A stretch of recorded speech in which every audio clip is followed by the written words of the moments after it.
আসসালামু আলাইকুম। আজকের এই ভিডিওতে আমরা কোরআনে বর্ণিত গুনাহ মাফের দোয়া নিয়ে আলোচনা করব। গুনাহ যদি সমুদ্রের ফেনা পরিমাণও হয়, তার সকল গুনাহ কি ক্ষমা করা হবে? আসুন তবে জেনে নেই। শয়তানের প্ররোচনায় পড়ে মানুষ আল্লাহর অবাধ্যতায় লিপ্ত হয়। গুনাহ করে ফেলে। কিন্তু গুনাহ হয়ে গেলে একজন মুসলমানের প্রথম কাজ হল তওবা করা। তাওবা মানে গুনাহ থেকে প্রত্যাবর্তন করা, আল্লাহর কাছে ফিরে আসা। পাপী বান্দাদের আল্লাহ তাআলা আশার বাণী শুনিয়েছেন।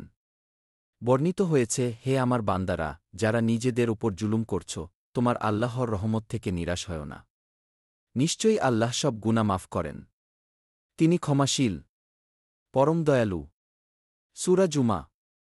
এক হাদিসে হজরত আবু হুরায়রা রাদিয়াল্লাহু আনহু থেকে বর্ণিত, রাসূল সাল্লাল্লাহু আলাইহি ওয়াসাল্লাম বলেন, তোমরা যদি পাপাচার করতে, এমনকি তোমাদের পাপ আকাশের সীমা পর্যন্ত পৌঁছে যেত, অতঃপর তোমরা তওবা করতে, তাহলে আল্লাহ অবশ্যই তোমাদের তওবা কবুল করবেন। সুনানে ইবনে মাজাহ।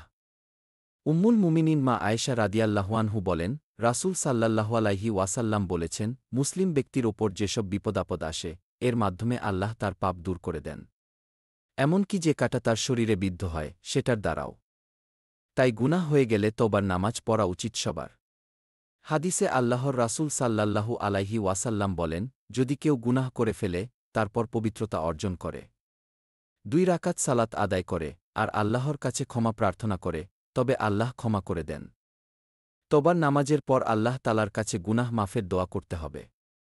কোরআনে বর্ণিত গুনাহ মাফের কিছু দোয়া হল, রব্বি ইন্নী জলামতু নাফসি ফাগফিরলি। অর্থ, হে আমার রব, নিশ্চয় আমি আমার নফসের প্রতি জুলুম করেছি, সুতরাং আপনি আমাকে ক্ষমা করে দিন। 2 আন্তা ওয়ালিয়ুনা ফাগফির লানা ওয়ারহামনা ওয়া আন্তা খায়রুল গাফিরিন।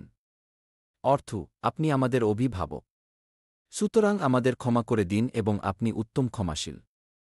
3 রব্বি গফির ওয়ারহাম ওয়া আন্তা খায়রুর রহিমিন। অর্থ, হে আমাদের রব, আপনি ক্ষমা করুন, দয়া করুন এবং আপনিই সর্বশ্রেষ্ঠ দয়ালু। 4 রব্বানা আতমিন লানা নুরানা ওয়াগফির লানা ইন্নাকা আলা কুল্লি শাইইন কদির।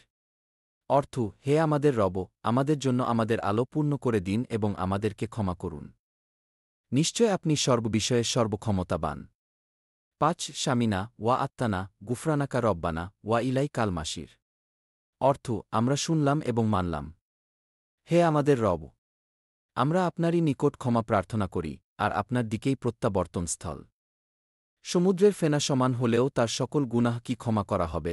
রাসূলুল্লাহ সাল্লাল্লাহু আলাইহি ওয়াসাল্লাম বলেছেন, যে ব্যক্তি দিনে 100 বার সুবহানাল্লাহ ওয়া বিহামদিহি বলবে, তার সমস্ত গুনাহ মাফ করে দেওয়া হবে, যদিও তা সমুদ্রের ফেনার পরিমাণও হয়। নবীর ওপর দরুদ পাঠ করা। আনাস রাদিয়াল্লাহু আনহু বলেন, রাসূলুল্লাহ সাল্লাল্লাহু আলাইহি ওয়াসাল্লাম বলেছেন, যে ব্যক্তি আমার উপর একবার দরুদ পাঠ করবে, আল্লাহ তার প্রতি 10টি রহমত নাজিল করবেন। তার 10টি গুনাহ মাফ করে দেবেন এবং 10টি মর্যাদা বৃদ্ধি করবেন। উত্তমরূপে অজু করা। আবু হুরায়রা রাদিয়াল্লাহু আনহু বলেন, রাসূলুল্লাহ সাল্লাল্লাহু আলাইহি ওয়াসাল্লাম বলেছেন, যখন কোনো মুসলিম অজু করে তখন তার চেহারা ধোয়ার সময় পানির ফোঁটার সঙ্গে চোখের গুনাহগুলো ধুয়ে যায়। যখন হাত ধোয়া হয় হাতের গুনাহগুলো ধুয়ে যায়। যখন পা ধোয়া হয় পানির ফোঁটার সঙ্গে পায়ের দ্বারা কিত গুনাহগুলো ধুয়ে যায়। এভাবে বান্দা গুনাহ থেকে একেবারে পাকসাফ হয়ে যায়। 5 ওয়াক্ত নামাজ আদায় করা। নবী সাল্লাল্লাহু আলাইহি ওয়াসাল্লাম বলেন, 5 ওয়াক্ত নামাজের মাধ্যমে আল্লাহ বান্দার পাপসমূহ মিটিয়ে দেন। জুমার নামাজ আদায় করা। আবু হুরায়রা রাদিয়াল্লাহু আনহু বর্ণিত, রাসূলুল্লাহ সাল্লাল্লাহু আলাইহি ওয়াসাল্লাম বলেছেন, যে ব্যক্তি উত্তমরূপে অজু করল ও জুমায় এল, এরপর মনোযোগ সহ খুতবা শুনল ও চুপ থাকল, আল্লাহ তাআলা তার গত জুমা ও এই জুমার মধ্যবর্তী সময়ের গুনাহ মাফ করে দেবেন, আরও অতিরিক্ত 3 দিনের গুনাহও মাফ করবেন। ফাতিহা শেষে আমিন বলা। বুখারীর বর্ণনায় এসেছে, নবী সাল্লাল্লাহু আলাইহি ওয়াসাল্লাম বলেছেন, নামাজে ইমাম সাহেব যখন সূরা ফাতিহা শেষ করে তখন তোমরাও আমিন বলো, কেননা তখন ফেরেশতারাও আমিন বলে, ইমামও আমিন বলে। আর যার আমিন বলা ফেরেশতাদের আমিন বলার সঙ্গে মিলবে, তার আগের সব পাপ ক্ষমা করে দেওয়া হবে। রুকু থেকে উঠে রব্বানা লাকাল হামদ বলা।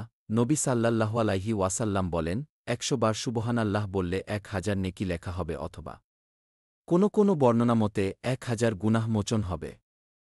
ধন্যবাদ ভিডিওটি দেখার জন্য। যদি ভিডিও দেখে একটু হলেও ভালো লেগে থাকে এবং আপনার উপকারে আসে তাহলেই আমাদের ভিডিও বানানো সার্থক। ভিডিও ভালো লাগলে লাইক, কমেন্ট, শেয়ার এবং চ্যানেলটি সাবস্ক্রাইব করে আমাদের পাশে থাকবেন।